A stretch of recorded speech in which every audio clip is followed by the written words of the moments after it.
going to be talking about Smokey the Bear, and as soon as he's ready, okay, we're ready. So we're going to be talking about Smokey the Bear. One thing that I have found from the other classes, this is in Forgotten Fires, and I got to apologize. I went to the dentist today. They moved my dentist appointment, so it's right in front of this, and I had 5 fillings, so I'm a little numb. So if I drink water, it dribbles down the fridge. Don't laugh. That's the only requirement, because I'll forget where I am. Anyway, I wanted to read this to you. So this goes back to the ecology that we were talking about, going back to those classes.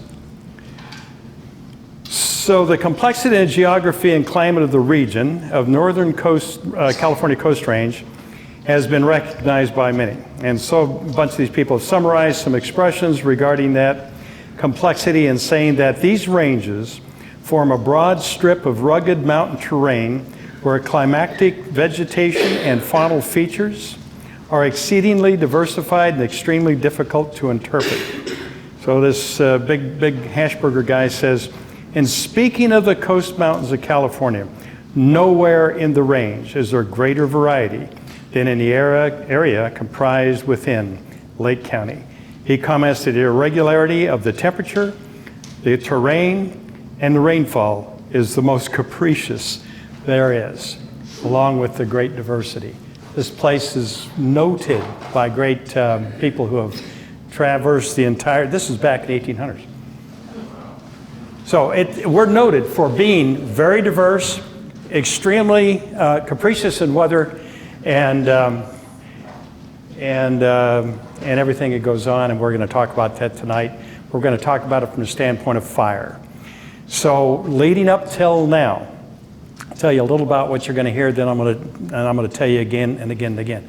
So through these slides. But leading up till now, we saw that this place has a specific place in a temperature regime, and in fact, we should be a desert. So a lot of areas that have the same kind of regime, because we're at the 37th parallel. At 30th parallel in north, or actually 30th parallel, was a lot of deserts behind us all the way around the world. 30th parallel south of the equator, all the way around the world, that would be your northern African deserts. And so these are the deserts of the world. We're in just a little bit north of where that actually happens. However, we're near the coast. And so what really drives us is a little different than just being there where we're in a high pressure system. But a high pressure system, you will see it in your weather reports. There's a large high sitting off the coast, and therefore hot, dry, drought, all of those things. This is natural for us. Except the high doesn't sit over land. It sits right off the coast, and that's the big difference. So it's in and out, in and out. That's why we get any weather at all, is the out part and the in part, the down part and the up part, then we get weather. Otherwise, it's always raining north of us, right? So that band sometimes reaches south. Well, the thing that keeps it from reaching south is that 30th, and that's really what starts everything else.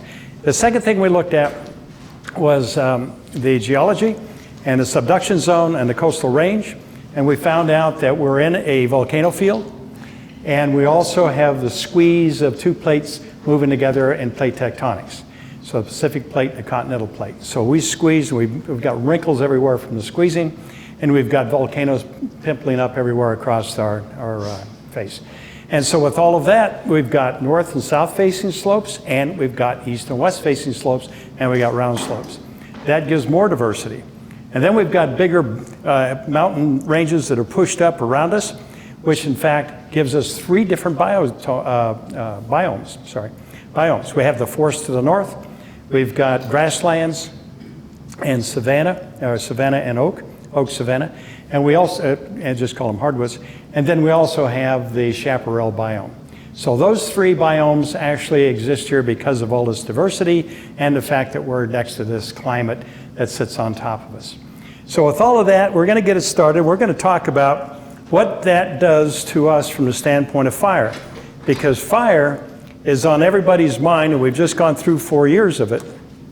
With that fire, we actually are thinking, a lot of people have talked to me, sorry, or a lot of people are talking about the fact 66% of the county has burned up, we don't have to worry as much. What you have to do is change how you think now. You don't use the same thinking that got you to this point from the past. And what is that thinking? So here's my favorite bear. This is Smokey. She's sweet. She comes and visits us every night, and she knows all the garbage cans in the neighborhood. One thing about Lake County, when the fires are in the air and you have a lot of particulate matter, you sure get some beautiful sunsets. So there's got to be a downside or an upside to all of this. So we're looking at fire ecology, fire protection, and fire insurance. Those are the three fire things that you're really the most concerned about here right now, because they're dropping insurance, they're raising rates. Fire protection is all around you. Are we in fact safe? And what I'm going to introduce is fire ecology on top of that as a solution. And when I talk about fire, I'm not talking about the responders. Very important. They have their own level of expertise. I'm talking about the ecological look that I'm giving it. So we're going to talk about what are fire regimes, what are ecological burns compared to prescribed burns. People talk about we should be prescribed burning. Drives me nuts. Why are there more? I'm going to explain why. Why are there more fires, but are there more fires? What starts fires, and are they bigger? How does fire play a role in successional stage ecology? Very important. And how can we be fire safe? So all of that's coming, let's see. And this is, again, what I'm not going to talk about, the escape routes and all of the large structure around it that could be burning that people haven't thought about in their plans for these roads. They're thinking about them now for sure, especially after Paradise. And then water supply, water pressure, structure fires and all of that. That's for those experts that basically live and sleep that stuff. And boy, that's a great science. I'm going to talk about this. This is the Bachelor Valley fire. This is the fire front looking directly at it. And we're standing at a friend's home. and he gave us a call. Will you go over and see if my house is standing? So I know how to start feeling about it, you know. And no, your house is still there, and I'm not so sure if it's going to be. But when he's a good guy. So in any case, looking out at it like that, I'm seeing a huge amount of fuel loading, and that's what everybody has said. It's the fuel loading. We've got to get some prescribed burns in there. We've got to do that differently. Yeah, you do, but you better be thinking about the burns you're doing and what your outcomes are. That's the ecology part. Because, yeah, you got there because you didn't do the things you should have been doing. And it's around the world. And it's almost fitting that the thinking that actually leads to the thinking we have locally started there. And they got big fires too. This goes way back to the seat of government in the Greek times. It goes through the ecological changes and thinking that they were going through with Europe, all of the wars, everything else that went on there. Their sense of government, their sense of control, their sense of command. If you fight something and you conquer it, then you're in control. And it's the same with nature.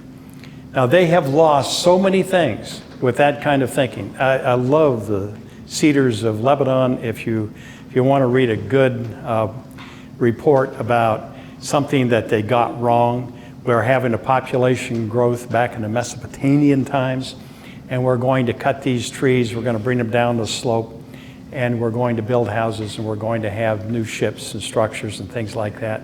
And everybody was sold on that. And of course the rain came and there was nothing holding the hills together, and so they flooded down a lot of sediment, flooded the town that was newly built with the Cedars of Lebanon. Well, so in Greece you got the same kind of fires. You got them around the world, and they thought about it the same way. You go fight those fires. Well, who starts fires? Lightning strikes, keep that one in mind. Must be a couple of lightning strikes in the world. Native tribes for resource renewal and control pest competition. This is a big one. This used to be a lot of fires in all over the world from the standpoint of local tribes burning to make clearings for their particular economy. This happens even in the rainforest. Has less effect in the old days in the rainforest because it's so moist there compared to our kind of regime. But the native tribes, they had fires going all the time. Loggers to clear slash after cutting trees. We'll talk about that. The sparks and embers from trains created huge fires. Remember when we did the cutting of the trees and the getting the logs down out of the forest, and you saw all of the trains that were there? You had more train track laid in California than the rest of the United States combined while they were pulling those trees out of the forest.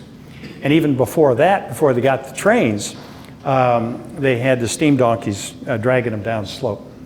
Sparks and embers from trains, fires burned until rains put them out. And it created a lot of negative views. Now, at this time, the Native Americans, burning all the time, were living with this, and they were being displaced by the newcomers that were coming in. They were getting pushed out, told not to burn. A lot of them weren't here anymore anyway by the time the newcomers got here because of diseases that were in advance of the Europeans. So you probably had a population in California between 350,000 and 500,000 Native Americans that spread out over the entire state. This was the highest density of tribal population in the world of any that they know of. I'm sure it's higher somewhere, but here was very high density. 1 per 2 square miles, something like that.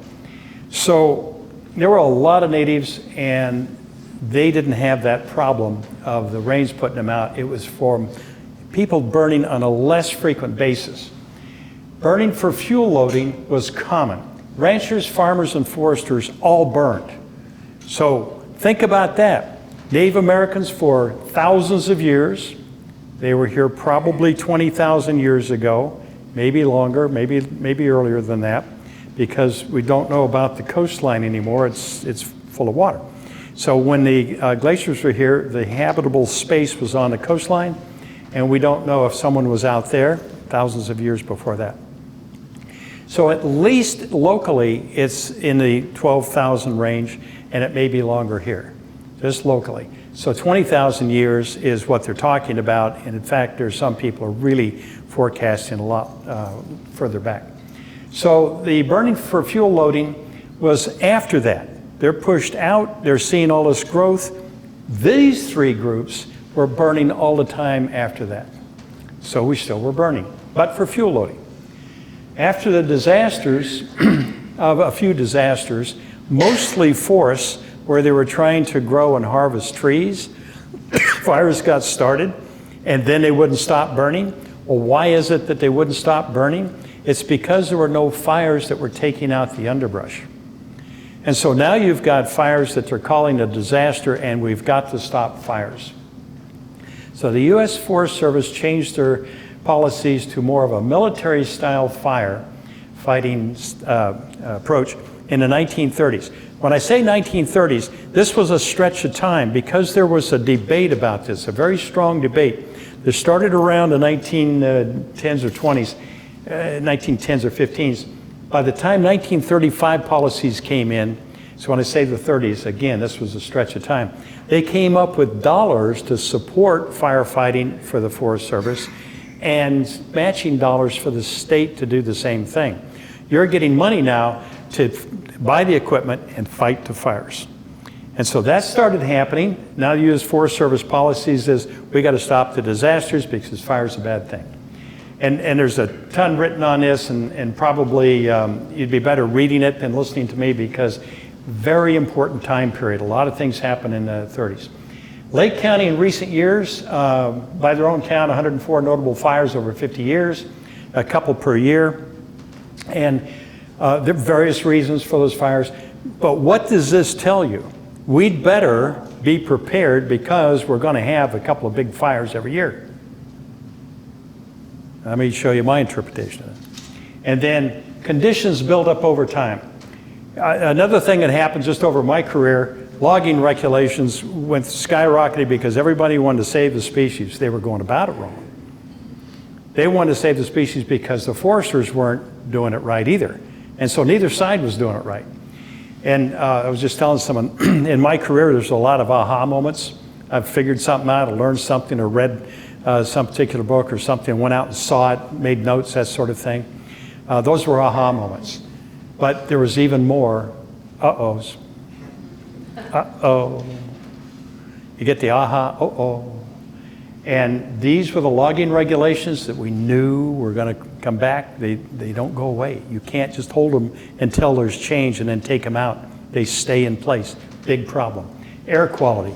You put it in place in order to get something done. Should have been limited to internal combustion. Who knows? You put it in place, uh-oh. You're building in wildlands. How did that happen? Here's your link right there. Logging regulations made it less profitable to log in private timberlands, 8 million acres of private timberlands. And so what were they going to do? They were watching Louisiana Pacific, who had, what's that called? North Star. They had North Star, beautiful forest, beautiful growing conditions, and they said, you know, rather than log these things and cost so much, let's look at that profit margin. If we left them like they are and we sold this land off with, well, the North Star skiing result and all of the different cabins and everything that they put in there, what would we make? And so they decided to do that as a venture. They made tons of money. And now you're getting a lot of people moving onto those lands that are being released through a lot of processes for people to live in the wildlands. Wildland ecology changes. Why does the wildland ecology change? It's because it was not tended by 500,000 Native Americans that basically was burning for their profit, their economy. You got tubers and, shoot, why do I have a, tubers and, there's three of them I was going to mention. Now all of a sudden I can't think but one. Okay, I got a tuber. And so anyway, they got all the crowns. Nope, no, it isn't it. Underground stuff, roots, tubers. Rhizomes, let's do that. Rhizomes, they do that, pull out rhizomes. They'll use it for weaving things. But in any case, all of the things that the natives were doing to dig into ground, pull these things out, they had to burn to keep the ground clean so they could get to them. They burned grassland in order to get at grasshoppers. You could burn a bunch of grasshoppers, and I will tell you what, you got a great snack. You can feed the tribe for a week on all of the grasshoppers that you go out and gather with a basket. You cannot protect yourself from bears if the bears can get close to your village. You need to kind of burn it back.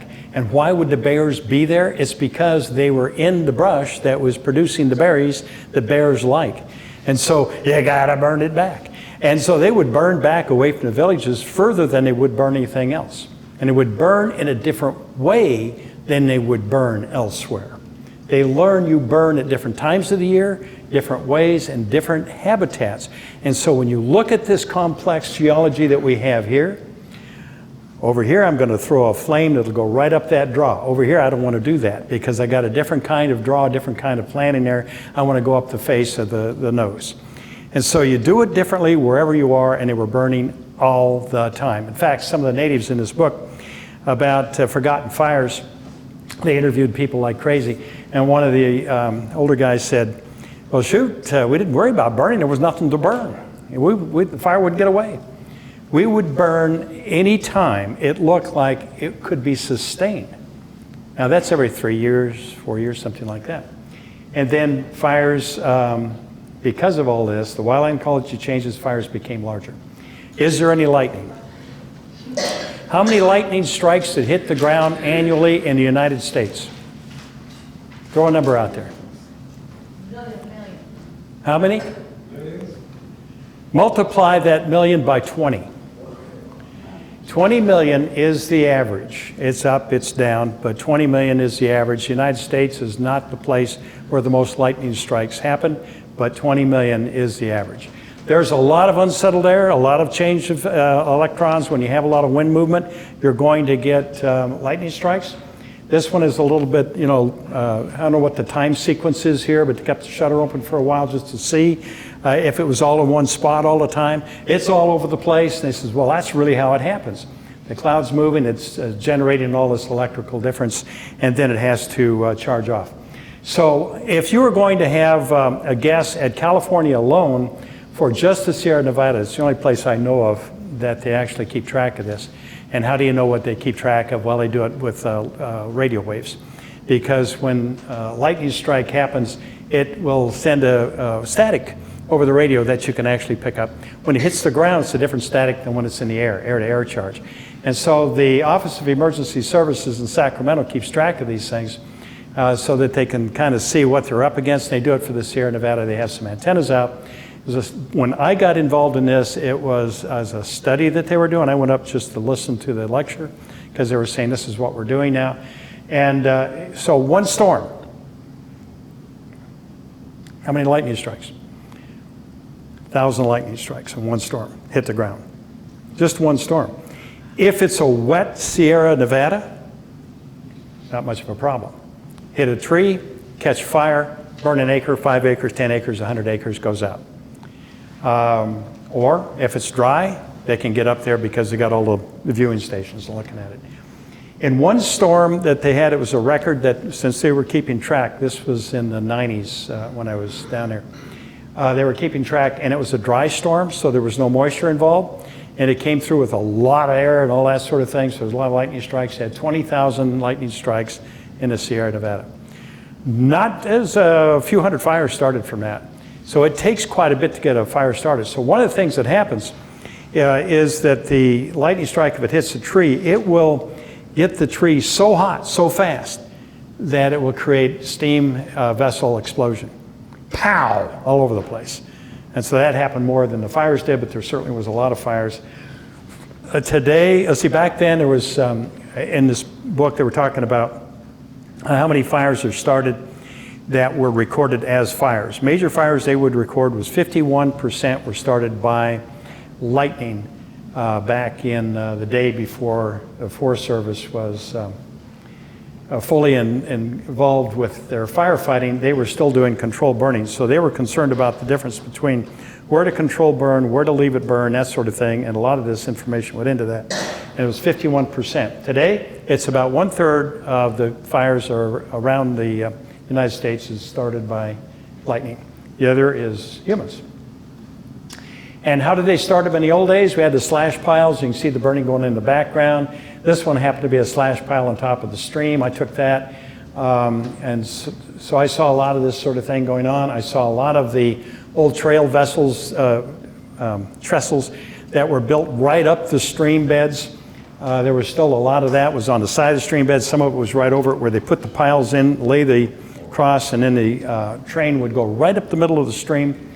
Back before that, there was steam donkeys where they would drag everything down to the stream and then down the stream, and so all this material would come in on top of the stream. And so some of those streams were so buried that the water was running underneath it. And we only found them because we could hear it. And in one stream, there was a big hole where you could look down and see the water. So we got the lights, went down in this thing, stupid as hell. And dumb forester, right? And so then went way back in there, and it was a good 1/3 of a mile. Just crawling along underneath all this stuff with the logs and the slash and debris right across the top, forming a beautiful, beautiful roof. And so, and it was starting to headward erode. It was falling apart, eroding out. It was all going to be back to a stream someday. And the stability was gone, it was returning.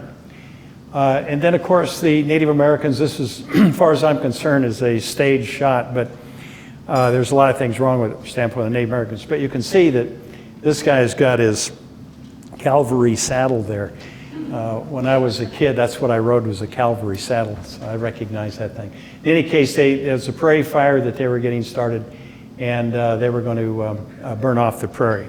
Prairie isn't quite tall enough for this, so I don't think that's real.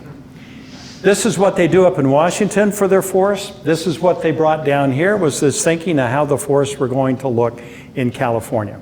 It didn't work. That's the bottom line. It didn't work. Now up there they can do this, they can cut and cycle, but it's always wet and it's always raining, different kind of deal. Here's the fires in Lake County. It happened to be a fire history map that was put together just at the start of the river fire and the ranch fire. And that's as big as they were. And what they wanted to do was overlay to see if they were following any burn patterns that was there from before. So when I looked at that, everybody was telling me, oh, you got to be careful about these burn patterns because it'll just burn out into the same pattern. You know, the Forks fire right here, it's running the same line as the Forks fire. We can use the same fire lines, and that's good. But when I looked at that, I says, no, I'll tell you what I see. I see a place that should have had so many small fires that you don't have a big fire. And look at that map full of big fires over 50 years. That's what you're getting, are big cycles of grow and burn. In fact, you take all the humans out of California, you will have a big cycle of grow and burn. You take them out of the world, you're going to have big cycles of grow and burn. And that's what they're finding in the fossil record, is big cycles of grow and burn. The whole Canadian tundra burned off more than once, and they got these layers to show that. So the Native Americans were burning all the time. They would burn if it could burn, and you would not have gotten this map. So the U.S. Forest Service, thinking of the 30s, came true. Military style begats bigger wars. And so now you're getting bigger and bigger fires. And there it is, bigger fires. And now all of a sudden in 4 years, you get 66% of the county burned up. And so now you're looking at it and you're saying, wow, must not be much left. Well, actually, it didn't burn up all of this ground right along in here because you don't want to burn that up. It's full of cities and towns. And right in here, you don't certainly want to do it because it's full of people. And over here, you sure don't want to do it. But down where? Down in here, you don't want to do it because it's full of people. When you get a fire in the middle of town, that's when you really have a lot of trouble. So those places still are at risk because they're at risk for the same reasons that you had to fire in the first place. And so that's why they're getting bigger across the United States. That's why they're getting bigger in California specifically. And there's about the same number of fires. They're just bigger and they're more intense. Got more to burn, and you got more of the type that can burn. And of course, right here, we talked about this last time. Look at that, what's changed. You know, we did this on the ecology thing. And we saw the black forest, and it's supposed to be Doug fir. You go up there, you're going to see a lot of Doug fir, but you're also going to start seeing the encroachment of knobcone pine. Down in here, right along there, you're seeing grape pine come in. Grape pines everywhere, Pinus sabiniana. And back in here, all of that slope, that's starting to be taken over by knobcone pine. Very, very fire-adapted knobcone pine. If I were living here, actually you could say this about anywhere, so I don't want to scare anybody, but this is no different any place else. And with this fire pyre that's building up around them, that'd be a little bit concerned about my property values. Now, in looking across the terrain, you're saying, well, wait a minute, this is what we've been talking about from the standpoint of the rugged terrain of Lake County, from the volcanoes, from the pushing of the plate tectonics, and now we're looking at a landscape that basically is highly diverse, but that is starting to look very, very much vegetated. Why is it very much vegetated? All right, a little bit quick, I'll get to it right in a minute. This going back to what I said earlier, we talked about the big cells from the equator going to the North Pole. You get the same cells from the equator going down to the South Pole. Instead of just all of this warm air going up, going all the way to the North Pole and down, they basically break up into 3 cells. So there's 6 cells that go around the world, and then we have the Coriolis effect and all the things that we were talking about that give you the trade winds. And here we sit right there. So this is a high pressure based on all this air that pushes down. And it's dry air. That's why you have these deserts. It isn't going to change until either the weather changes, the whole planet changes from the standpoint of its orbit. It's from the standpoint of its orbital mechanics, is what I meant to say, because the mechanics are extremely important. We talked about that in the early time. The orbital mechanics would have to change, and the the orientation of the Earth itself has to change, so that if it's on any kind of wobble, then this thing is going to move according to how the equator moves with it. So the equator is going to move, that's going to move, that's the only thing that's going to change that weather. The other thing that's going to change the intensity of that weather will be, and we talked a little about this, the sunspots and the solar prominences that change over time. They have cycles.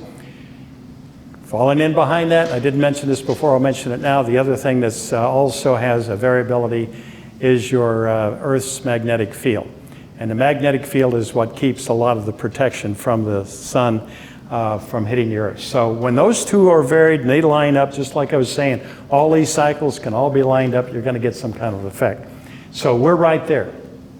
So California is globally in a dry, high-pressure zone. The vegetation zones locally are dictated instead by elevation, rain shadow, soils, topography, microclimates, and extreme events. If you were in the rainforest of Brazil, that's not what you're talking about. You're talking about it here because we are where we are. So where we are dictates what we are. And so Lake County is in a chaparral mixed hardwood and forest zone. And those are the three things we got. Those are our biomes. And this is what made us who we are. This thing works, right? Yeah. All of this that you see are the conifer hardwood mixed and non-forested areas, and that's all called grassland, pre-European times. It's no different today than it was then. It's just the forests are in different stages. They're in a different shape than they are back then. And I'll show you a couple of pictures of that. But where we are, of course, is right there, and that's where there's a lot of merging of this. In fact, as you see, the northern, mixed. Hardwood, non-forest, so it's mixed. So all this stuff that comes down, we're going to be right in there, and we're going to see a lot of the stuff overlap. And there it is. And this is the problem. There's just enough rain from the extreme events. In fact, I just missed something. What are the extreme events? That's what I meant to ask you for Lake County. The weather. Okay. 2 parts of the weather. What are the 2 parts? Hot and cold. Wet, you get floods, and you get drought. Floods and drought. And there's a mix in between when there's not, and when a flood event comes and there's no water in it, you don't get it. And it happens all the time. I watch it, I says, here comes a big storm, and I look to see what the precipitation rates are in other places to see if it has enough rain behind it. Remember the atmospheric river storm? Big floods. Right in the middle of the drought, we'll get big floods. And that's the big events that we have. What's the other one? There's three of them. We got floods, we got drought, we got fire. Fire and brimstone. And if there's anything that will really dictate what happens in California, those are the 3 things that'll dictate it. And so all of this is dictated by the vegetation zones, elevation, rain shadow, soils, topography, microclimates, and extreme events. And so we're looking at ours, we're saying, all right, so we're in that zone that should be a desert, but it's not because you got all these ameliorating forces that are on top of it. Just enough rain. And now you have to have drought-tolerant vegetation because it goes through droughts. That vegetation has to recover. Pretty soon something's going to dominate. It's going to be drought-tolerant vegetation to cover the landscape. The landscape's covered. And not enough small fires to buffer, to take away, to break it up, to buffer against extreme stand replacement hot fires. So now all of a sudden you got to think, what's a stand replacement hot fire? And that's what I'm going to cover. You've got to watch for conditions that are a stand replacement hot fire. You do that, it'll set you back. You do it right, it'll keep you going in a certain area that'll be good for you. And the Indians figured that out. Bless their hearts. And so when I look across at that, I can see all kinds of things that are happening. I'm going to try to bring you on to what I'm looking at. And what I'm seeing, so that you'll look for it when it gets here, is that we're going through a successional stage where there's a moisture enough to allow for certain types of vegetation to get ahead of the other types of vegetation. So think of that. If you get a hot fire, you'll get a stand replacement. Corms, bulbs, and tubers. There we go, finally got it out. Corms, bulbs, and tubers. And if you burn the ground hot enough, you won't have your corns, bulbs, and tubers. If you're a digger Indian that goes out and digs. And they had sticks with their fire-hardened ends and all sharpened up by the fire. And that was a big deal. That was part of the economy. They would go out there, several hundred of them, after a small cool fire, and they would dig forward and get those out, and that would be part of their meals for some period of time.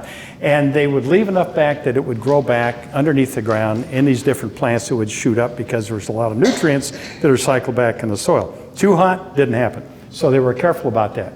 And these plants may not come back. I don't know. They've got a lot of growing crowns that may be dead. That'll really set you back.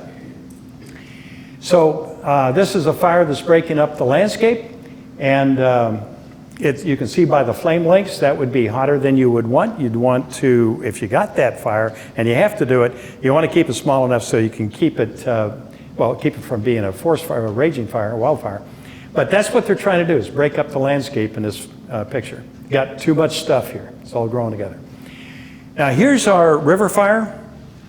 Wow, what an opportunity. What an opportunity. We just went through that big burn with the flame lengths, and it set it back so that you can see where the moistures were now different on the backside, the north side of the hills compared to the front side of the hills, where the fuels burned a little bit faster and hotter. And so over here is the way it looked. Over here is what you got. You got a perfect opportunity. You don't sit on your hands now. You burn. 3 years, burn. Burn, burn, burn. Break it up, but burn. You come out here, start a fire. Go over here, start a fire. Over here, start a fire. You've got to do that. You'll keep it low. You'll keep it changed. You'll keep it broken up. You won't have a big fire. You'll have all small fires. There's Benbow up there. I'm sure they would love to have you do that because they think just that way as well. And now you can start to break that up over here. Benmore. I'm sorry, I said Benbow. Benbow's another. Yeah, Benbow, yeah, Benmore. Benmore, the old cattle rustler, I'm sorry. Anyway, and he was, wasn't he? Wasn't it Benmore that was the cattle? Yeah, Benmore. And there's also a Benbow up north. Any cows, you've got other people living back up in here, and I'm sure they wouldn't like to see these big fires come through there again. But that's when you have the opportunity. Oh man, I just suffered through this. I want to make sure I don't have this happen again. And you get people trained in how to do it. And there's a whole bunch of things that you have to learn, but I'll tell you what, once you get it, you'll know it. This is hot. This is on the backside of the lake is in that direction. This is on the backside of the ridge. And it's the ranch fire, and it's in the forested area, or just inside the forest. And so it got pretty hot here, but you can see that it's starting to break up the landscape, and that landscape is going to come back, and it's going to come back pretty well. This is not so hot that it won't have pretty good growth. These guys will start to sprout pretty soon, and there's going to be some sprouts back in there. This is another opportunity because the landscape is broken up. This was just solid before the fire. And so you want to get fire in there as well. This is part of the problem and a part of the solution. The European grasses have come in and replaced all the bunch grasses. The bunch grasses had longer roots, deeper roots, and so they would dry out later in the year, and the Indians would burn later in the year to make sure they had a sustained fire. Now, if you're going to do this, you wouldn't do it the same way that they did because you're going to wind up fighting wildfires because you got so much vegetation around. Look how much has changed back in here. Anything that happens here, if it gets over there, you really got it going. So you've got to be sure that you approach this so that this, basically, if it's the target, burns off these grasses when they dry out, and fortunately, they dry out earlier in the year. They're European grasses. So these are, they're annuals, not perennials, and they'll dry out earlier. These guys here have very deep roots, and they're going to be wetter, longer in the year, particularly this slope, which is a fractured rock aquifer slope. And if you look at these rounded crowns, there's been no fire through there for 40 years. Those crowns should not be rounded. They should be burned up off the sides so that they come down in kind of an umbrella look. And you can just look across at an oak land where they have been burning, you can tell instantly. Ranchers up north, they get this, they just throw a fire out or a match out and then beg to be forgiven. Everybody just lets them do it. And it comes and burns up the edges of the oaks. Grasses come in beautifully and they get their grazing out there. And everybody's happy, except that where they're told not to. And so I just wanted to say that I'm not sure where the picture came from, but this is supposed to be the fire areas that they were looking at from the standpoint of how hot they got and where they got hot and that sort of thing. But you can see very clearly that, in fact, they didn't get down in here. And if you go to where a map shows the cities, the towns, all along, and then the city over here and the bigger city down in here, you can see where all of the buildings are that would be at risk because there hasn't been any burning near them. This is a theory, not a theory, but a principle that I wanted to throw at you so you can see what is actually happened and you understand it in terms of ecology. In ecology, when you teach ecology, you say there are keystone processes that affect a lot of other function. When I look at the forest, I think of structure, function, composition, and time. Time being serial stages. Here they put, in this particular one, I kind of like it, they put species composition secondary to the structure and the function. This is great. So it's how your forest looks. It is structured with different layers. That's a structure. It's structured with mosaics across species, across landscapes. That's the structure. The function has to do with what is supporting, whether it's growing acorns, whether it's growing pine seed, or whatever it's doing. And then tropic structure, you knew from the pyramid where the tropic structure was, so you had the primary producers down at the bottom, so you only have one layer of primary producers that will take sunlight and turn that into sugars, and then everything after that, all the way up, eats one thing or another down the line. So you got consumers right to the top of the pyramid. So either your structure has to do with the primary producers, or it has to do with the consumers. And then you have stability, productivity, diversity, species composition, biogeochemistry. Has to do with whether the chemistry is in the soil differently after a fire before, and the soil itself is altered by the fact that it has certain species on it. So with all of that, introduce keystone process. What would be the keystone process? It's two of them that you would look for. And a keystone process that either changes the water regime or the fire regime. And so what's the keystone critter prior to the humans or living with them, in this case, in this state? There's more diversity around a beaver dam in this state than there was any other place that was displaced by the humans that came and trapped them out. And then all of those different meadows started to fall apart. In fact, when they were talking about the Sierra Nevada and how to bring it back, they were saying we have to restore the meadows. And so how were they going to restore the meadows? They were going to go in with all kinds of, they had engineers, they were going to put in all kinds of dams so that the soil would come down and stay behind the dams and hold the water back and all kinds of stuff.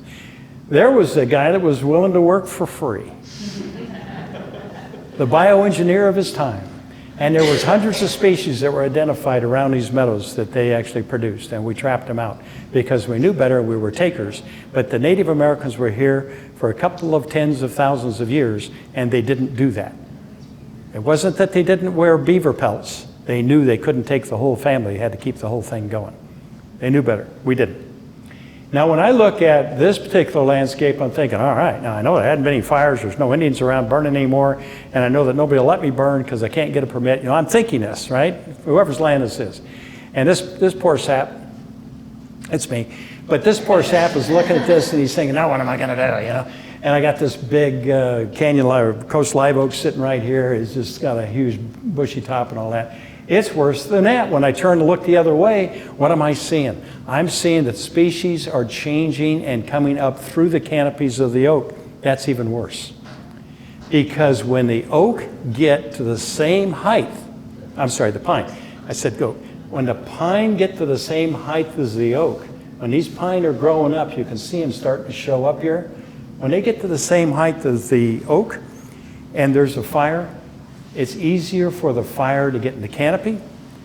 Pine burn like crazy, and pine throw embers. like crazy. And they kill the oak.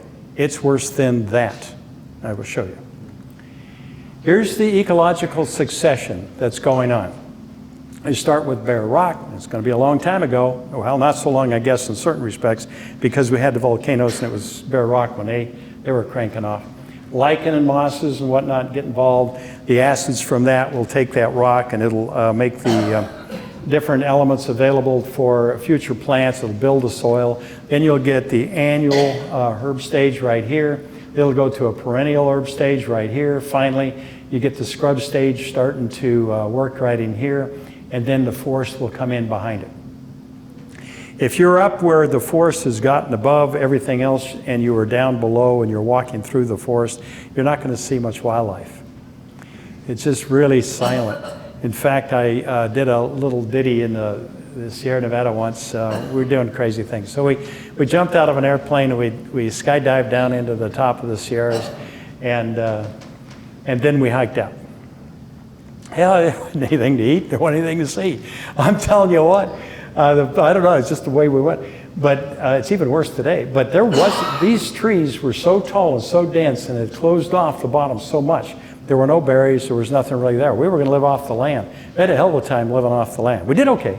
It took about a month to get out. And so that was in my wild and crazy days. The other thing I did was I went up above the Arctic Circle and had an airplane fly me in and drop me off at a lake. And then I hiked out. It was a solo. And I hiked out for 9 days. All I saw were things that were neat because it was a different kind of wildlife. There was a different kind of edaphic condition, truncated disturbance that was going on with the weather. One kind of weather or the other. There was always things that were adapted. It was all big animals and a little brush. Here, taiga was there and all that. Here, it's a growth up until it kind of cuts everything off because it outcompetes it. You go to the redwood forest, there's things that outcompete just about everything else, except for those things that like to be in shade. And so you have these shaded, very specifically adapted things that once the trees fall down or whatever, then you have to change over to a new kind of community. So this is ecological succession. What did the Native Americans figured out? That doesn't do us so much good. This does us a lot of good right here. And if you break this up so it occurs here and occurs differently over there and differently over there, even better. And so if you want to have your bears well fed, you want to be right in here where they get the berries. If you want to have a lot of pinyon nuts or whatever, oak, if you want to have oak acorns, thank you, and then the cones from the pine, then you want to be right in there. But you don't want it everywhere. You get it everywhere, that's all you got. You want everything else, you want the berries and everything else, the sedges and all that other stuff. And so, historically, tribes, they had fires going every more or less 4 years. It was about 3 to 5 to 10, depending on what kind of habitat. And they were keeping the gray pine starts in check. Every time you run a little fire through the forest, it takes out those little guys. They're everywhere. It takes them out. And also, there's enough cones coming down, there's sufficient for food source. Who's bringing the cones down? People were saying, well, the cones have to open up because of fire coming through, they got to be fire heated and all that. No. Tree squirrels. They are great at taking those things apart, releasing everything. Why? Because the cones are sugar. It's great food. And this is what I did. I took one of those cones. It was all closed up. I put it in the oven. I heated it up to see what temperature it started to open up. Guess what happened instead of the opening up process? All the resin came out and coated the outside. It's everywhere in there. Nice, solid resin around the outside. Then it started to open up from the bottom, going up to the top like a flower from the bottom up, dropping seeds all over the pan that I had in there. It was great. And right after that, I got the fire extinguisher and put out the fire. So the wildlife and the Indians were efficiently keeping the seeds in check from those few trees that were there. I can remember the great pine, which we used to call digger pine, and that was an improper name. It's Pinus sabiniana, and they finally called it the gray pine. And so that's the proper term. And the gray pine were just in small patches, mature trees, small patches, a few small ones coming up. And that was the Native Americans' work on that. It takes years for that to turn over. And what we're seeing is when it actually tips the tipping point and takes off. So what happens over time? When the seeds outpace the primary consumers, assuming we're a primary consumer, and fire, you have the ecological upset. That's what happens. So you have a few trees growing up with starts, nothing's happening, you don't see them. Then they get up just high enough to where they have some cones. The squirrels work on them. They outpace the squirrels' production because there's not enough squirrels. Pretty soon they're everywhere. And next thing you know, what the hell happened? These things are everywhere and they're all producing. You've got the upper end of ecological succession for this particular biome. It's not going to be the forest to the north. It's not going to be the forest in the Sierra. It's going to be our forest, and that's what we're living with. If it were cooler times, we'd go back to Doug fir, and that would top out these guys and would take over. But these are going to be our dominant, I think. These are going to be our dominant species. There may be something else that'll get in here that I don't know about. It might be knobcone pine. That's even worse. And so now it's right along the canopies of the canopy of the oak, and that's a bad deal. And they're everywhere. So you can see them inside here all along. Every year it's a little bit more. Dense pine responds with hotter burns. That's your stand replacement. It's going to burn out both the pine and the oak, and more ember cast, because they're nothing but an ember cast machine. And over time, pine replaces oak, such as it did right here. Oak has disappeared off that hill. And you get big flame lengths when you're talking about these hot burns. And then, of course, this guy should have been, he's got all this stuff down below, didn't do anything down there, didn't know what to do. All of these pines were around him, so these are big flame lengths. I took this picture, I said, well, that house survived, and it was because they came in and dropped right on top of it. I think it was water. But in any case, the flame lengths is all about what you have to think about when you're protecting your house. That stand back, that's good, and we're going to talk about that. But that flame length can kick right through that 100 feet, no problem at all. So you go out here, take your pines down as far back as you can, way back. I'll show you how to do it. So what we have is Chaparral Biome in this area. We've got 3 biomes. I'm only talking about one. This is the description of a chaparral. A temperate coastal biome dominated by dry evergreen shrubs, which are adapted to survive brush fires. There are mainly rainy winters and dry hot summers, unless it floods, or a drought, and many animals, including deer, birds, rodents, snakes, and lizards, all adapted to this swing back and forth. They live underground, they live in all different ways, but they've adapted. But why are all of them here? They're going to be disappearing. When you burn the ground too hot, you're not going to have as many of them. It's going to take longer for them to get reestablished. The natives burning all the time, that's why you got all the species and the numbers that you have. 350 species of birds, and they are everywhere. That's because they were burning all the time. We are not doing ourselves and the environment any good. We're not up north where it's wet and the stand can be that dense and that close together. If the weather changes there, that stand won't be there anymore. This is up in Washington. That's way up north. Yeah, it's Washington or Canada, I can't remember. This is where we are. We've done bad forestry practices, worse than you can imagine. And they were being told at the time. And both sides happen to be wrong, by the way, because neither side knew how the thing worked. And this is relevant material in the last 10 years. That is a second growth forest. It's all been cut over, been logged out. And those trees came back in. That's a seed tree forest. So they left a lot of seed trees that basically repopulated the forest. The conditions were right. They took off, then they came in and they took out a lot of the seed trees. There's still some in there somewhere. But they're a little bit larger tree. But in any case, it's a seed tree forest, and the drought came. There was too many trees on the ground. They should have been burning, and you would have been in balance with the moisture levels as they occurred. Didn't happen, and they had several warning periods where this happened. In the 90s, I remember seeing it, and they were saying, well, that's the salt along the road. That's the this along the that. That's because something happened. We got too many bark beetles It's the bark beetle problem. It's not the bark beetle problem. If the trees are healthy, as I showed you before, they will pitch out the beetles. But no pitch, no resin, because no water. This is a water problem, a moisture problem. Too many trees for the moisture level. Is there enough moisture to grow trees? Hell yeah. Not that many. The whole forest, just like that. I mean, those trees look sad. That's the same area as pre-European. So we got plenty of trees, just don't look too good. And this is local, along Highway 20, is a friend of mine. Can I take a picture? Yeah. Will you let me use it any way you want? What do you mean? You know, fire coming up from the road, and it'll burn right up underneath there. And you got canopy up here. It's going to burn real hot, you know. And you can see it now. When you look at it now, you're thinking, wow. And ember cast, is he protected from ember cast? Hadn't even thought about it. Now, we're not all lost. When you look around, you'll see different views. This is near Lucerne, and this is the old country. I'd start burning now, and I wouldn't stop burning. I'd come down in here, and I'd start thinning out, and I'd start burning. I'd burn away from all this, going up the slopes. Easy to do. Back in there, that's where the old burn came right over the top of the hill and was going to take out Lucerne.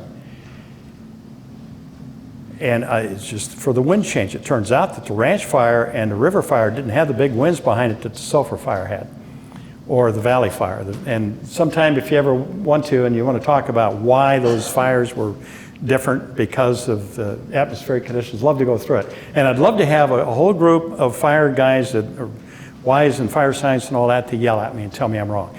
That's what this is about. Dialogue, get it on a table, talk it out, and then look to see what happens during these things.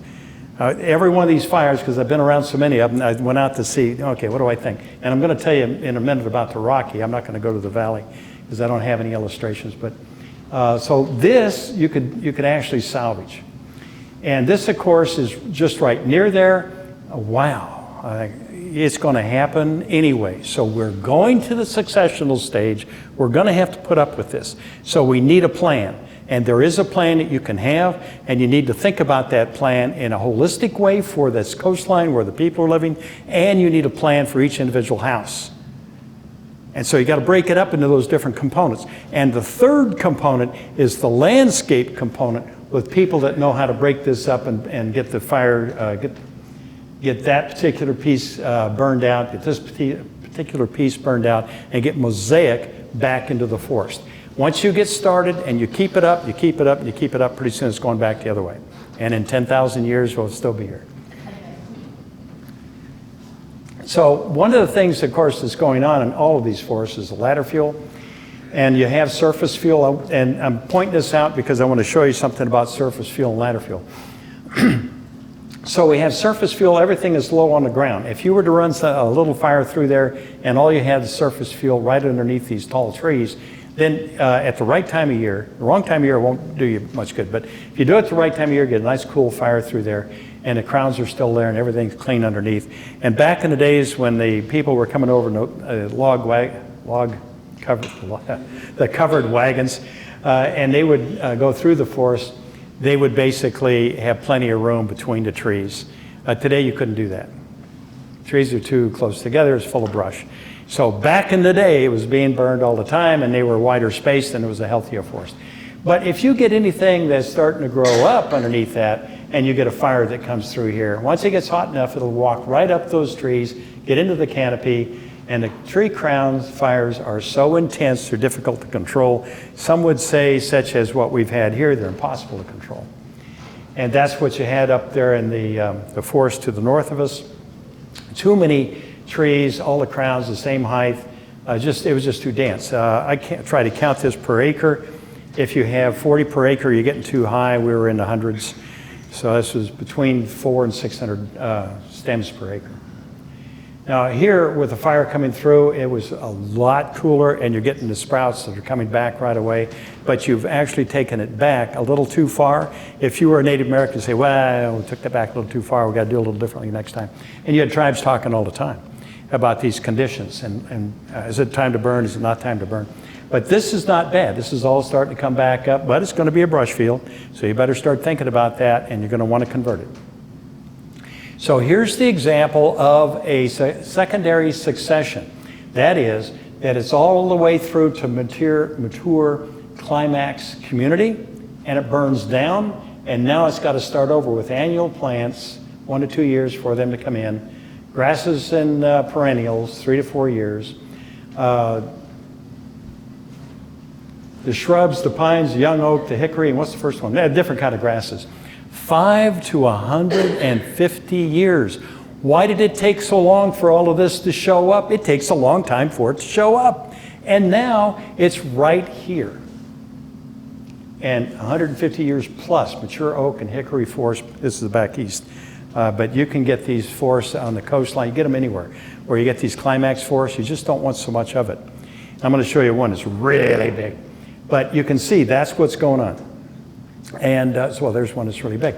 And so here you've got a forest that's basically following different kind of trees where the moisture is higher, and you're going to have it all packed in where the moisture is different. And these trees have dominated and taken over, and those have dominated and pushed them back. And so now you've got this huge, beautiful forest full of what?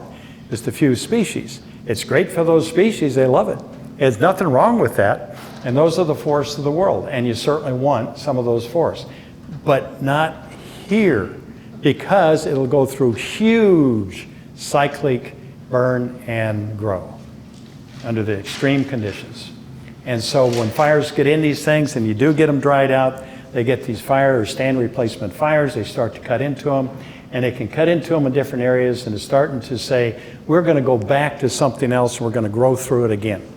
And so that's what's going on in this forest, which is one that they would have liked to have logged.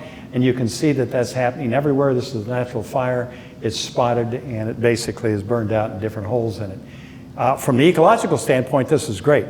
If it happened all the time, depending on how much moisture there was here. If this is not going to allow you to burn like that, then it's just going to happen like it happens. In this particular forest, it has burned through. It's got the stand, it is pretty well separated, and now look what's happened in the understory. So what you need to do, and what used to be done, is fire go through there in different places to break that up into mosaics so that you have stands here and stands there and stands there. But in fact, you've got a lot of bushes and berries and everything in between. Unless what you want is to plant it so that you can have a forest that you can grow and cut. And that was what the foresters were always thinking. And when they lost the forests of the Sierra, I went to the last forestry conference. A lot of my friends at American Forestry Society, they were all talking differently about how they're going to do it in the future.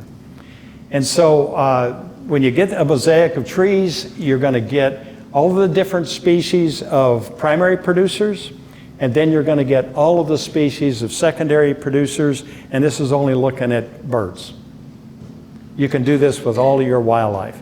And so that's why when you break it up, you get the mosaic of different species, of course tied together, but if you get it with their different species, and it can be tied if it's in clumps, because the fires will just come up and it'll burn out, it'll cool down. It's called a shaded fuel break. You can shaded fuel break is where the canopies basically won't allow anything to burn underneath because it doesn't get high enough. It's just all shade type species. So if you get a shaded fuel break type of a scenario, then the fires coming through here won't cause a problem, and you're going to have a pretty healthy forest. But these different species live in different areas of all of this, and that's your structure and then your function. So the function and structure produces all these guys. Now this is a wildlife burn, and it's a wildlife burn area. So you can see how you got the different burns that have gone through, and and they just did another fresh burn. They're trying to cut this up. And this is the wildlife people that have come in and argued for this with the Forest Service. And that's the only reason that you got that burn at all. And I think I'm getting pretty close to where I'm going to take a break. The anatomy of a prescribed burn, there's a way to do all this. This is a prescribed burn. You got to have prescribed burns where you can't do ecological burns. Ecological burns is where you've had the fire, you keep it where you want it, or it's where you want it and you keep it there, or you can easily adjust it because of where you are. Prescribed burn is the first step where you got to have a lot of people, a lot of costs in order to get it to go somewhere. It's the yin and the yang of it. I don't know why we can't have a less costly prescribed burn in some areas where you have the standby of all of those aerial resources on a good fly day and have those burns, so that it's what they're going to have anyway, because everything's burning. Have it there so we can do these prescribed burns with less people. And these are the kinds of areas, of course, if you were to burn in there, you're going to be in trouble. So you got to have a step in between that. And I'm going to show you that step, not particularly for this one, because when this one burns, it's going to have a different kind of outcome. And so now you're going to have to come in here with new plantings, and you're going to have to look at this forest a little differently. And what ordinarily you would do with a forest like this is plant it for tree cutting. And I get these kind of notices all the time, how you're supposed to do this. But if you want this to be a natural forest, then you're going to have to run fire through here in about 4 years. And now this is happening up in High Valley right now, beautiful oak forest, except that what you're seeing right underneath this, before long, is going to be right up in those canopies. That forest is in danger from it. Once those fire gets through here next time, you're going to have a different outcome. This is right above our property. We see all of this. How am I going to convert it? I'm looking up. I'm seeing these trees. And look at all of the cones on these things. So, okay, now here's what I want to do. I want to get the tree down. When you get the tree down, now all of a sudden it's not a canopy fire anymore. But it may be more fire than you want because it's still sticking up in the air. This is tall brush type burning. And so you're looking at that and you're saying, okay, what's the next step? That's where you reduce it. So this tree has been reduced. It's laying down close to the ground. This tree has not been reduced back there. Once you reduce it, this is an old forester's trick. What will happen is you can run a ground fire through there, and it'll be a nice low ground fire, and it will take out everything with good support, fire support, except the log if it's a cool burn. And the log will then be drug out, it'll be logged up. If you don't do that, you leave the log there, and you do that along this whole coastline, what do you get? All these logs have high resin, and they have a very soft wood because the tree rings are growing so fast. I counted those. That's a 40-year-old tree. That's a big tree for only 40 years. And so here's 9 years ago, I cut this. Now the reason it's all tore apart, the bears beat me to it, because we've got bears everywhere. But anyway, it started to get rotted out, so that actually it basically now is what would happen with all those trees if I got them on the ground. And what would be the advantage? You got biological communities that actually like rotting logs. There's a huge biological community that then would come in, and the birds would love this, the wildlife love it, the bears love it, and bears tear these things up. All kinds of amphibians and reptiles love it. And so rotting log communities, you could actually do that here and rejuvenate these forests. If you don't run the fire through, the limbs sit in the air, even if you cut them off and you leave them on top of the ground. They sit there at top of the ground and they'll dry out. This is 10 years after the cut. You need a fire to run through there and clean that up. Otherwise, they're there for a long time.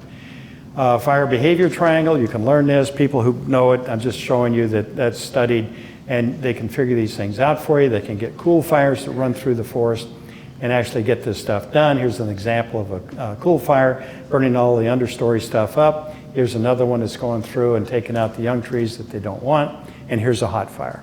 That's what happens to you. That's what you've been looking at the last 5 years, is hot fires. And those are the ones that are the stand replacement fires.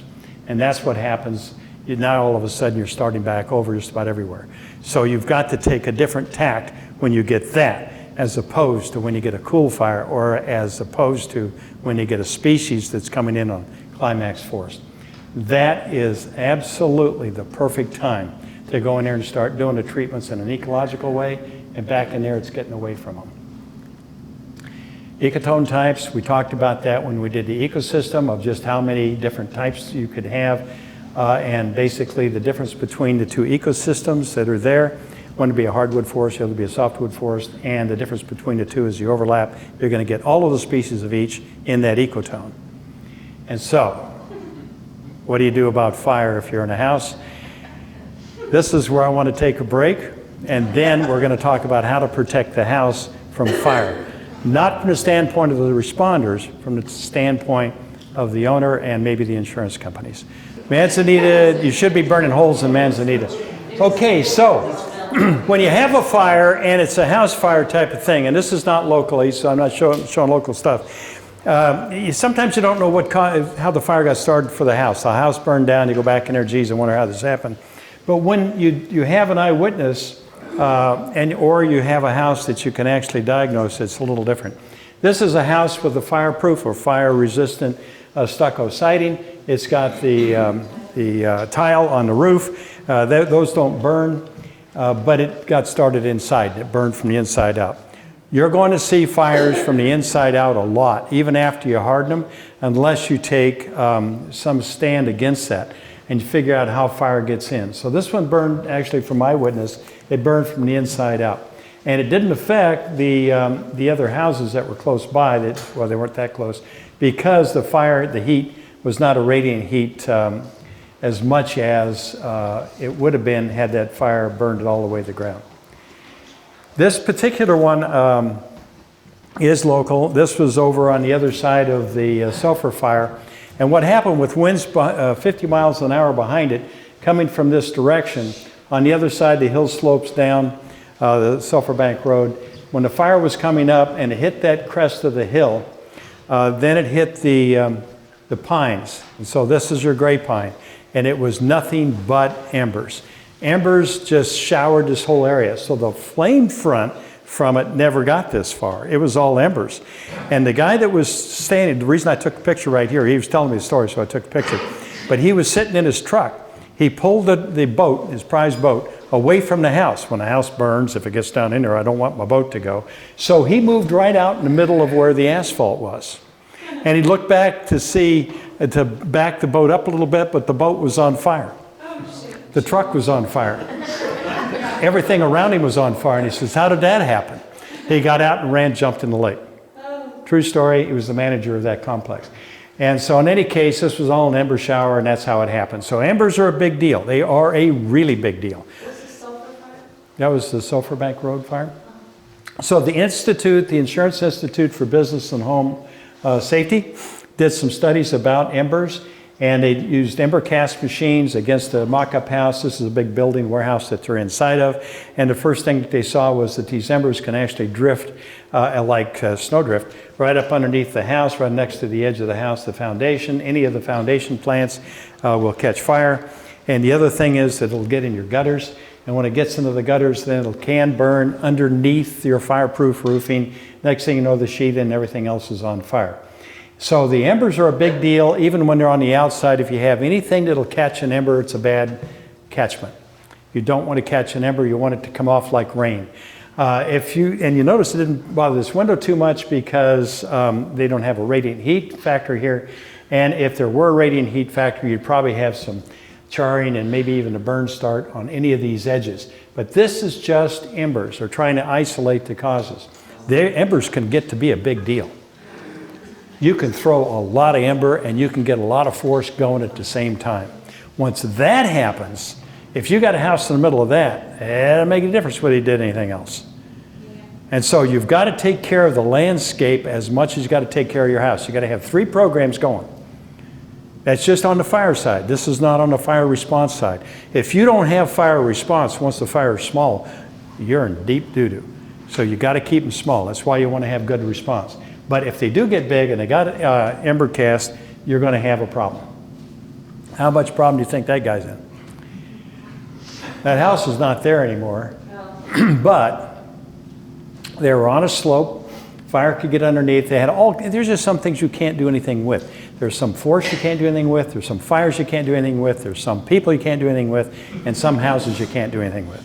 That's got every single problem. I love this house. We had to actually tear it down because it was a nuisance. It was going to fall down onto the road. It was going to fall and slip down. So it was taken out for a different reason. But that is the kind of house a lot of them are in shape. So everybody knows the fire triangle. You got fuel on one side, oxygen on the other, and heat. And then they talk about how to extinguish the fire and all that sort of thing. I'm going to introduce one more component, and that is chemical chain reaction. So if you look at it from that standpoint, a little different than the fire triangle. If you say that there's a chemical chain reaction because of those 3 things, then you look at it a little differently. And in fact, the fuel and the heat can be ignited once the fuel is at, or the heat is at the ignition temperature.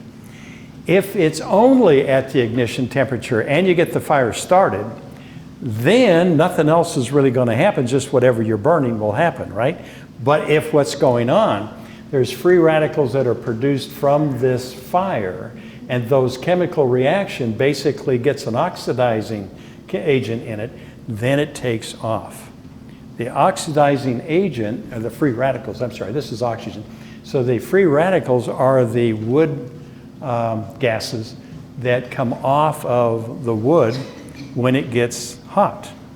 You can start a local fire and it'll just have the fire going right on the wood. The gases come out, they'll burn. But the visible light and heat released by the fire will come back and will increase the heat. The heat of fuel will be greater than the ignition temperature, more free radicals, more gases coming off the wood. And so if you want to burn wet wood in your fireplace, no problemo. You just get something that'll burn hot enough to drive off the moisture. Then all of a sudden, the heat can rise because the moisture is gone, and then, I'm sorry, up here. The heat will rise because the fuel moisture is gone. The heat will then create another free radical situation of wood will take off. So wood will burn if in fact you can drive out that moisture and get the coolness down. And then the heat allows oxidants to continue and propagate, and the fire continues to burn. So all of this is the big chain reaction that basically they try to break up. And so you get a small flame here. What would it be? A match? It could be they say seconds, right? So seconds, a match. So phosphorus gets off real quick. It's the same kind of chemistry. And then, of course, it can be 1 hour fuels. It can be 1 day fuels. And you're looking at the topography, the weather, and all of the things that create the wildfire. If you've got a fire regime like we do with the climate, the ignition sources are there, the vegetation, you can't burn for decades. It can take decades for the condition to actually build up. And so the paper behind this particular graph is very long, but that's generally what they were saying, and that's what's happening across our landscape. And so when I look at the big burn that was up in here, and I look at this, I'm saying, well, you can see why that burned. Now what you want to do is get up there and make that different so that it won't look like this again. You got to get rid of your pines. You got to have a lower successional stage. Now this is a rocky fire, and it's really easy to be clever. You know, the next day after the fire starts and it burns out and all that stuff, and then you can say, how in the hell did it get to be that way? All of that fuel load buildup and all of that fuel dry. And it was just a water heater pilot light from the water heater falling over. I think I got this right. And it got a little grass fire started, off it went.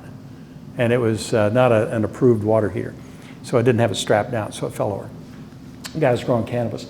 And once that got started, they actually thought there was 2 starts, but one was a spark from the other. So these are the stories. Whether it's changed later, I don't know. But the thing is, it shouldn't have started. It shouldn't have burned. It shouldn't have burned like that. I would love it if everybody living out there had a free pass to burn whenever they wanted. And they were all just tribal about it. But you're not going to get there. But you can get a surrogate for getting there. You can actually, of course, a lot of people are going to have to think about losing control. Let your controls go. Start talking about a different kind of control. Talk about how to measure for fuel moisture in that brush, how to measure when to burn, how to get your neighbors organized, and how to actually have this work. So there's 3 things that in my book are the 3 things that you should be looking at if you're in a house. The radiant heat from nearby fires. These are your trees, your brush, your house, all of that stuff that's right next to you. Radiant heat's a big deal because heat's bad if you're going to get a fire going and keep it going, right? So you need a barrier to that radiation. I'm going to show you one guy's approach. And then a distance, because if you have a distance, you're going to get heat loss. If you're down slope, you're not going to get that heat loss so much because it's coming up at you, right? So if you're flat and it's coming at you and it's a wind, then it's going to be longer flame lengths and the wind will be going for you. You need longer heat so that you get the heat loss going up away from your house. And you need heat-resistant materials on the house in key areas so that those are not the areas that can support the flame and basically get the free radicals started. You don't want them inside your attic. You don't want them underneath the edge of your siding right up against the foundation. You don't want a big ember cast going right there so it'll burn on the edge. Ignition source. And fire supporting materials. You want to remove the vegetation and materials near the house and under the deck. You want to disconnect the deck and the fence and the deck from the house. You want to improve the deck so it has better materials. You get embers on your deck and it's old dry wood. There's a couple of things you can do, but once you get started, you can't do anything. You want to protect from ember cast by house hardening. Screens on your vents, fire grade roof, no ember catchment areas. Those are the three elements that I work from. And this thing kind of drives me nuts because it says, wildfire is coming, are you ready? And I say, wildfire's coming, what are you doing? You're not doing anything about keeping wildfires from coming. Only just this year they started getting big funding in the state to start doing some controlled burns. It makes me crazy because we're fighting about it for years, but you want to have this zone of first zone of defense. You really want to work on that big. That's where your money is. On your zone 2, you're trying to keep the ember cast out, you're trying to keep the radiant heat down, but that's where your money is.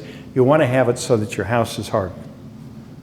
This guy was in a bad position, even if he'd have had a house hardened. But he was up on a knoll where the fire was coming up on both sides. He didn't have any setbacks, and so there wasn't much he was going to be able to do. This guy was in a little better shape because he was down off the knoll and the fire was around him, but he had a lot of help from airdrops. And then this one here had plenty of help from airdrops. And you can actually still see some of the pink. This was taken some time later. But everywhere I looked, this helicopter flight, we went back into Rocky Fire. Everywhere I looked, it was a beautiful mosaic. Start burning. They're not burning. Start burning. It's been 4 years. Start burning. Nobody's burning. You shouldn't have to have a permit. Start burning. They're not doing it. And so this is our fire lines. They're everywhere. They're natural fire breaks, except where they're not. And if you look right up here, you had a little wind behind it, a few embers. Next thing you know, it's not a fire break. Here it acted like a fire break. If you burn at the right time of year and you got a cool fire, you're going to take all of that pine, it's going to come down, and really will if in fact, here you don't have to take it down, but if you took it down, you'd really have a nice supporting fire for a cool fire. This is a friend's house. This is a fire that's waiting to happen. These are cypress, they're 50 years old. And so one spark, not much of a spark, it'll burn right up, go right into vent, and that'll be the end of the house. It's right at the foundation. Here it is after those are removed. Everything is beautiful, much better just by removing those. If you were going to score this, you would say you're a 10 on a scale of 1 to 10 for high fire risk. Now you're a 9. If you were to put a special grating in there that doesn't have enough screen, and you got to fix a few things. You got to look at where the fire might come in the edge. You also have some culverts on the end. If you're going to take this and gravel it off and get those out of there and put your plants back, and if you're going to take something and do it with the vents here, then you're going to wind up with a lower score. And if he's scored, he'll know what to do. He didn't know what to do. He didn't see it. He was blind to it. It took 50 years. Planted him 50 years ago when my kids were that tall. He didn't realize that he was growing himself a fire danger. You come out, you score him, and you say, here are the places where you can improve. And you will improve. So I'm going to pass this around only because I want you to see and be able to show your friends the map that I showed you about the 4 years. And here is a checklist, scoring checklist, that is the Institute of Building and Home Safety, Business and Home Safety, put together to say, go through your checklist and then learn about what that means. And then behind that, I have a real self-serving set of articles that I wrote for the newspaper that will tell you where to go and what to do with regard to insurance. And we have one of those people here. We're going to actually talk about this when I get to another piece that I'm going to do. Is this guy safe? If he did his checklist, would he be safe? Is he safe from ember cast? Does he know that? Does he care? He didn't care. So we have a new ordinance, and it says that if you have trash that could be a hazard, then you can be fined if you don't clean it up. There's also a fire ordinance that says If you have fire-producing materials, you can be fined if you don't clean it up. The fire ordinance is mostly focused on brush, and the trash ordinance is mostly focused on stuff that can create a problem from a nuisance standpoint. This is the guy who cared back there. And so he got a hold of me and said, would you come out and look at this, tell me if I'm in danger? How would you not be? You got a couple things going for you. You got a little bit of distance, you got a fence. Change your fence, change your house harden it. And one of the ways you might do that is to use a metal fence to reflect back radiant heat. Get it off of you, make sure it goes up. In fact, if you just angle a little bit, radiant heat hits it, it'll bounce up and it won't go back at him. And so in any case, there are several people who are putting in metal fences as a result. It's actually very good on slopes. The Aussies use this. This is where I picked this up, looking at some of the Australian scenarios where they had slope, one guy above another, and the fire's going to go uphill, it hits the fence, and then it deflects the heat up. So in any case, that's one of the things they can do. Here's a house that's done just about everything, except that he has gutters and they don't have the screens on them, and he also has very large screens here. But everything else is all fireproof around his house, very good foundation. He's got plenty of hoses laying around, the fire's burning back there and it's coming, and he survived it very well. This particular homeowner, they have cleared out everything underneath. Anything that comes up against here, even underneath there, is not going to create a problem. And so now there's no catchment underneath his decking. And here, this particular homeowner took that and basically put a screen in that behind the screen has this material. It has a honeycomb material. And behind that, it has a very fine screen. And so anything that gets in a very hot, radiant heat or embers, this material is at an angle and will not let it through, but it also swells. High radiant heat, it swells, close it off. You won't have any access to your attic. Watch, it might have sharp edges. And so that's what that is. In fact, all the way around the house, that's the way it's set up. And so there's the screen. I didn't bring it with me. So there's the actual screen, and if you turn it around, you will see that material. And then there's the honeycomb that's actually right back up in there. So you do that, you've closed off an entire access of embers into your attic. Bad place for embers to be. Underneath the house, these are fire-resistant materials, and what that means is, it's not that they won't burn, it's that they won't support a flame. You want to go as far as that, because if you had embers on here, it's not going to support a flame. It's not going to produce the gases that will then ignite and create a nice tall flame that will get something going underneath here. So, in fact, I took the material from this and I laid it out and put briquettes on it. I did all kinds of things. I took my torch, you know. You could melt it and it'll burn as long as the torch is on there, but it just burns down into a puddle. And so you get the right stuff, read the label, make sure you're doing the right thing. And then on this one here, all those are got the screens behind them. I bought them in sheets and tacked them in. Works beautifully. There's a method for doing that. You want to make sure that you got them up here in your bird openings as well. And of course, now all of a sudden you got this deck down here. You got to do something with that. And so in the meantime, before you put in the various things that you're going to do to, you know, the cover over the top, and you're going to have sprinklers and the misters and all that stuff, or you're going to change your deck, what you can do is you can throw a couple of these sprinkler hoses out there. I just put this one out and wet it down so that you could see that that deck is not going to burn from embers. Ain't going to happen. And in fact, if I wanted to go to something more formal, so the inspector's coming up, I could run the pipe right along here and then put it on a sprinkler head that basically turns on with high heat. And so if anything got to burn in there, it would turn on, and that would make sure that it worked. And then beside it, you would have a different switch for a different pipeline that would give you a little mister that would basically keep everything wet. If in fact it was going to be wood, but that ain't the way this is going to go. It's going to go for a different material. So that's what I just handed out to you, and that's what in fact you need to be looking at, because the experts have said that's what you need to be looking at. And they also have said that you can be more sophisticated, and it's online. Go readysetgo.com. You can get all this stuff downloaded. The Lake County model is something that we started. Jay Bristiano's here, he was on this team. We had 2 fire battalion chiefs, and we had ourselves and county council and myself, and we said, what are we going to do going forward? So we were going to develop the Lake County model. It didn't work, I'll tell you right up front, and I'll try to explain why. But sometimes when things are complex, and I'm showing you how complex it can get, and plus the insurance people were moving out of Lake County, and that was giving us an impetus to start down this road. We developed a scored risk awareness program for house hardening. And so it looked at the area around the house, it said how far setbacks, how's the house hardened from the embercast and all the things that might threaten it. The incentives to reduce risk would be if you were fire insurable.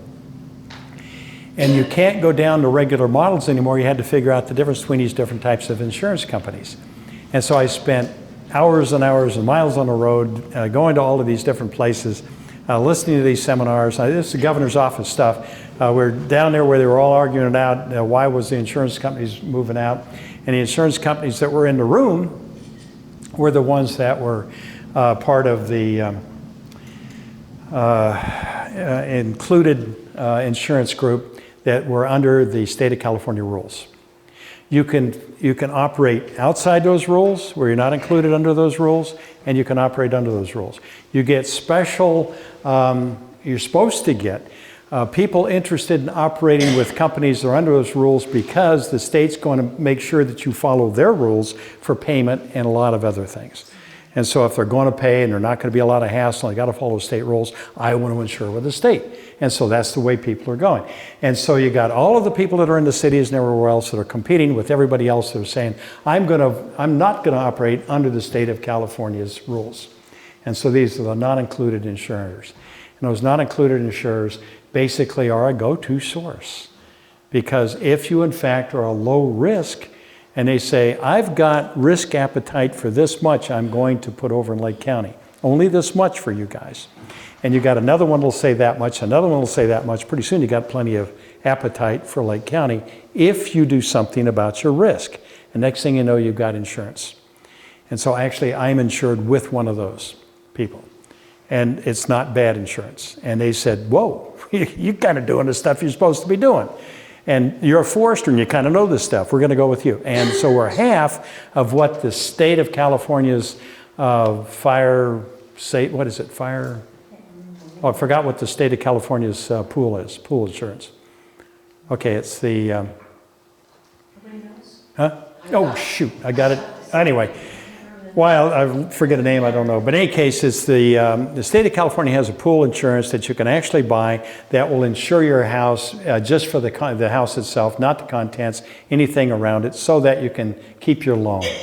Because the loan, was it? The FAIR Plan. Thank you, the FAIR Plan, California FAIR Plan. Yeah, I got that. Yeah, so the California FAIR Plan costs too much money, not enough insurance, and it's only for the amount of your loan, mostly, because most people are loaned up to the hilt. So what you want to do is you want to get insurance from the standpoint of everything being insured for less than the California FAIR Plan. We were $3,600 with the plan, $1,500 without it by going the way that we did. Makes a big difference if you start looking at it from the standpoint of your risk. So that's the way we were going to go. That gives you peace of mind, and actually because your house is as best you can do. It doesn't mean it's perfect.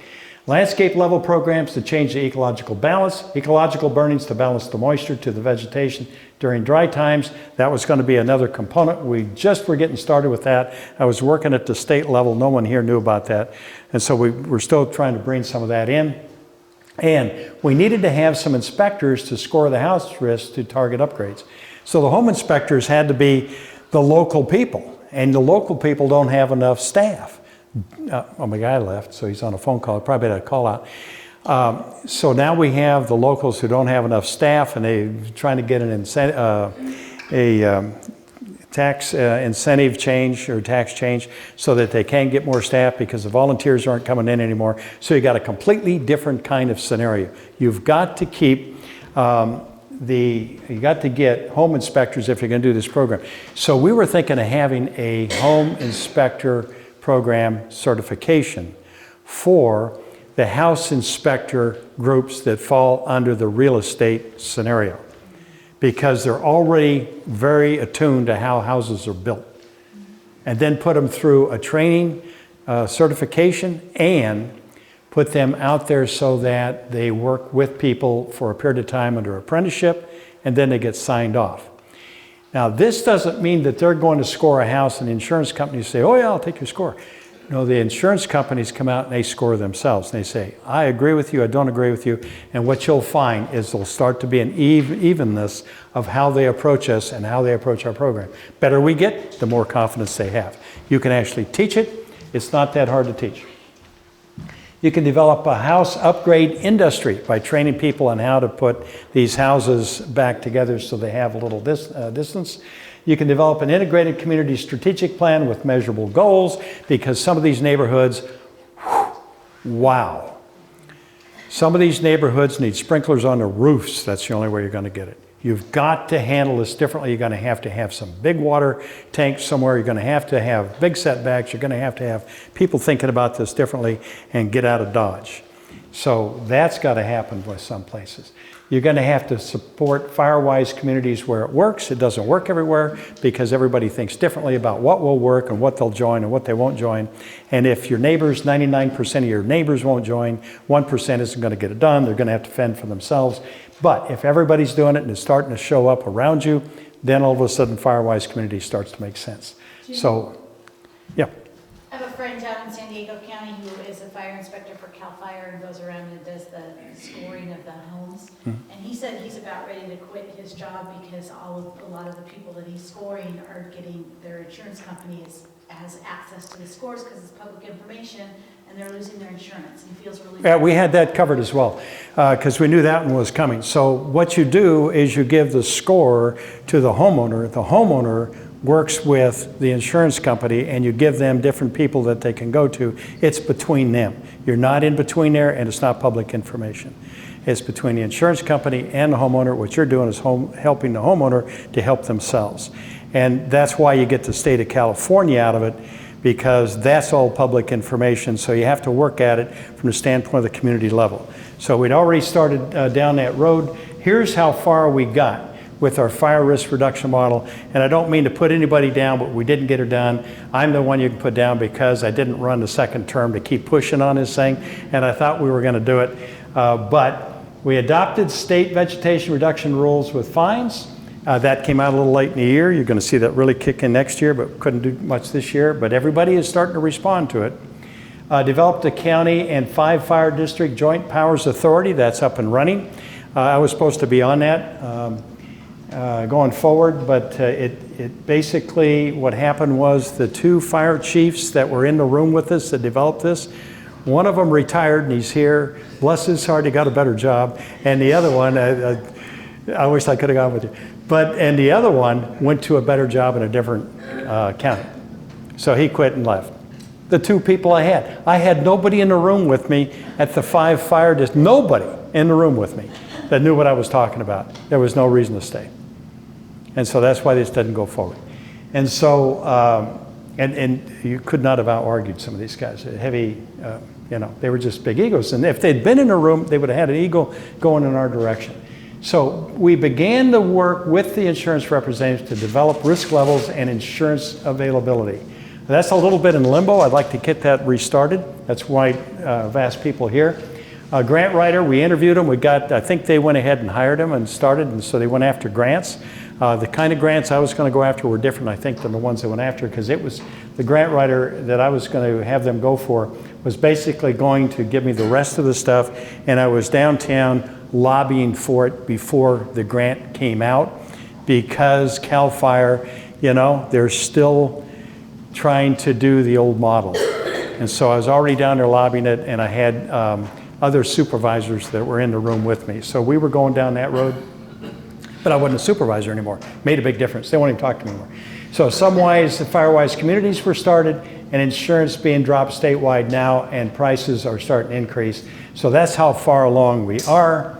And basically, sunset right now, we hope, with a small amount of fire in the background instead of this. which is what I hope doesn't happen. So now I'm going to say that one of the things that we did was work up a score sheet. I'm just going to pass this around. Jay, when it gets to you, grab one. And I've got the other one is, in fact, I'll keep one for Mike when he comes back. But this is basically the Ventura cover. I called Ventura County and I says, man, here's what we're trying to do. This is the Lake County model. And Ventura said, wow, how can we help you? I says, well, can I use your stuff? They sent me everything. I have free to put the whole thing together in our model. And so the Ventura model was built off the Australian model and was taken by the Colorado people and took it into Firewise community. And the whole thing was borrowed by the Institute of Building and Home Safety and was picked up by, and I may have the sequence wrong, but was eventually picked up by CAL FIRE. So the printing on this is by CAL FIRE. It's the Ventura County model that basically now has inside pictures of what it's supposed to look at, what you're trying to do, and a score sheet.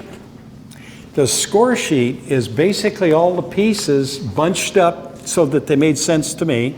Being an ecologist, I had to kind of do that. From what the insurance company that we were talking with did, they do a linear model, I did a different kind of model. So they were doing a linear model. So we were able to take this and score it up such that, and there's a page missing in its actual scores, so that it tells you what it is you're supposed to fix. There's a page in here, H5, house, 5, vent. You go to H5, it says fix your vent. And then there's a number that you're supposed to put there, depending on how much that vent is in a position where it's going to take something in that's bad for it. And there are 4 sides to a house, let's just say that. And one side, not so much trouble. The other side, wow, you're going down. So this side I'm going to give him a 4. That side I'll give him a 9. 10 means you fail. You're so high risk, it's between you and your insurance company if you can get them to insure you. But you better start looking at getting below 10. And when you're down around 5, then you're a reasonable risk for your particular area. And so you have to look at the area. That score is also in here. If you're in an area that you can't do much with, you probably never get below an 8. If you're in an area where you can do a lot with, you can get down to a 3 or a 2. You'll never get to a 1 because every house that isn't a concrete house bunker isn't going to get to a 1 or a 0. And so that's basically what you got. And so we scored it out. You can see these. I'm going to ask Jay to take this back. This also has a fire escape look at it. The fire escape is everything around you. So how far is your setback, what kind of trees you have.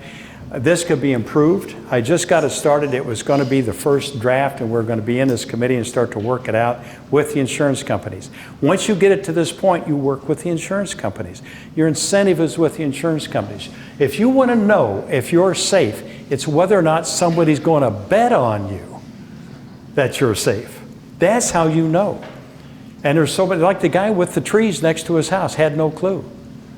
And they were sure as heck wasn't going to insure him. What really was the problem was after I got those trees down for him and got them cut up, we put them in a pile. One match, boom, they were gone. There was no hold the match there. It was strike the match and toss it, and they were gone in that pile. Went all the way up until they were dust. The insurance guy came out to score his house. I got those down out of the way for him. You know what they did? They went to the most fire-proof thing there was, a big oak tree that was growing up behind the house, and the limbs came out above the house, way up above the house. And he had a fireproof roof. He had a tile roof. That wasn't where it was going to start the house on fire. And they said, we can't insure you until they cut that down. When you cut that down, which would have cost them a couple $1,000s, then we'll insure your house. They missed everything else that was wrong. Every single darn thing. They didn't even read their own stuff. And that was from the... work with the insurance companies? Huh? So why would we want to work with the insurance companies? Well, That was a good one for his standpoint. That was a good insurance agent. They're not going to be that way forever. They're closing out big lots, big areas, because they can't make any money, and they're at risk. And it was a $9 billion worth payout just at the front end. I think it turned out to be about $18 billion payout. Somebody can mark me wrong on that. But we got about 3 million people that are living in this urban wildland interface. And that interface is where you're going to have that fire yin-yang. And if you're not building according to the right rules, and you're not because you're building to old rules, and around in Lake County you got 1960 housing. Now when I built my own house, I was thinking of earthquake and fire as I understood it. Then when I read this stuff, and I got report after report, I got stacks of this stuff that I've read, and I says, oh, all I had to do was, oh, darn. And I could even kept the same siding. Siding's not your enemy. It's how the fire gets started, how the radiant heat affects you. The sharp edges, all of those things that fire can to burn and get the free radicals to turn into a gas and then to ignite and then to catch and go. And underneath the eaves and all those different places, once you start to turn your eye towards that and train your eye for it, you can advise the next person and say, oh, wow, man, listen, this is what I would do. And the insurance companies will come out and they'll say, you know what, I agree with you. Because you can show them the scorecard and you can say, here are the improvements I made, and this is how they scored it. And the insurance guy would say, I disagree because. And then you can have that conversation, even you can have you call your person back out, and everybody improves on it. And you get the insurance incentive in front of you. And that was going to be the Lake County model. It would have to be different for the Rocky area, Rocky Valley complex. You'd have to do it differently out there. You'd have to do it differently with the forest. You'd have to do it differently if you live in any place where you have the gray pine embercast situation, and you'd have to do it differently from the standpoint of your neighborhood. But you can score it, and you can know where you are, and that eventually is going to make a transition happen for all of Lake County. And we would be the Lake County model moving forward, and what we would hope to have happen is that the state would start to follow suit, and there's 35 rural counties that basically would follow suit down this, and you can train this, you can teach this. You can teach the different elements of where you are, and you can have a different kind of industry here. So in any case, if you would, I've only had a few of those if I get them returned because it cost me $10 a piece. But other than that, I'm going to give this to that was just a few models that I had. This needs a lot of upgrading, and I'm not even involved in this anymore, but I thought maybe we'd try to get that conversation going. Again, if anybody wanted to do it, I would be glad to help. And if they wanted a place to teach, I've got a whole program that we could bring forward. If they wanted a place to certify places, guess where you're standing? Yeah. Guess where you're standing? And if you want to really do something for your community today, vote for the tax increase, because you've got to have fire response. You've got to have fire response.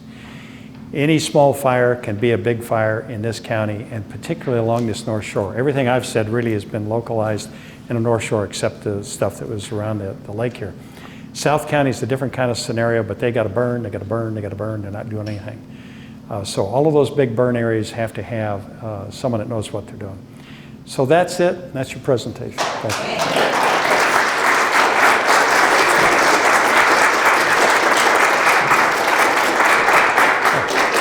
Oh, I don't know how that got in. But thanks, though. I was going to get to that. Well, before you answer questions, I just want to, on behalf of Denise and myself,